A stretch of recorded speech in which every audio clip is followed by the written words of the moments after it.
வணக்கம் உறவுகளே, சற்று முன் கிடைக்கப்பெற்ற ஒரு மிக முக்கியமான செய்தி ஒன்று வெளியாகி இருக்கிறது. வீடியோவை மற்றும் முழுமையாக ஸ்கிப் பண்ணாமல் பாருங்கள். புதிய பார்வையாளர்களாக இருந்தீங்கன்னா நமது சேனலுக்கு மறக்காமல் ஒரு சப்ஸ்கிரைப் மட்டும் பண்ணிடுங்க. தற்பொழுது செந்தில் பாலாஜி அவர்களுக்கு மீண்டும் நீதிமன்றத்தில் நீதிபதி அள்ளி அவர்கள் வழங்கிய தீர்ப்பால் படுத்த படுக்கையாக இருந்து கண்ணீர் விட்டு கதறி அழுத செந்தில் பாலாஜி அவர்கள் வாக்குமூலமோ அவரது தம்பி அசோக்குமார் அவர்கள் கைது செய்யப்படாமலோ இவருக்கு ஜாமீன் வழங்க முடியாது, ஜாமீனும் கொடுக்க முடியாது என்ற அதிகாரப்பூர்வமான அறிவிப்புகளை நீதிபதி அள்ளி அவர்கள் கொடுத்துவிட்டார். கிட்டத்தட்ட காணொளி மூலமாக செந்தில் பாலாஜி அவர்கள் நீதிமன்றத்தில் ஆஜராகும் பொழுது அவர் மருத்துவமனையில் படுத்த படுக்கையாக இருந்ததாகவும் வயிற்று வலியின் காரணமாக அவர் மருத்துவமனையில் அனுமதிக்கப்பட்டிருப்பதாகவும் காவல்துறையினர் தெரிவித்தார்கள்.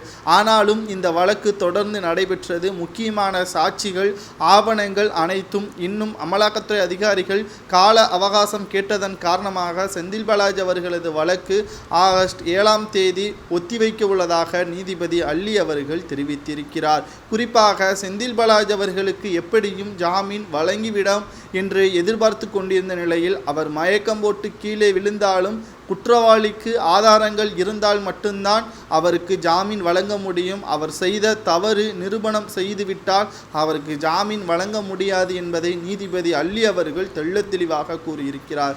இந்த வழக்கு மற்ற நீதிபதிகளிடம் சென்றிருந்தால் நிச்சயமாக செந்தில் பாலாஜி என்றைக்கோ வெளியே வந்திருப்பார். ஆனால் நீதிபதி அள்ளி அவர்கள் உண்மைக்கு புறம்பாக எந்த ஒரு வழக்கிலும் குற்றவாளியை வெளியே விடுவதில் ஒரு நிமிடம் கூட தாமதம் செலுத்த மாட்டார். சிறையில் அடைப்பதற்குத்தான் முயற்சி செய்வார். இந்த சூழ்நிலையில்தான் கிட்டத்தட்ட 54வது முறையாக செந்தில் பாலாஜி அவர்களுக்கு நீதிமன்ற காவலும் நீட்டிக்கப்பட்டுள்ளது.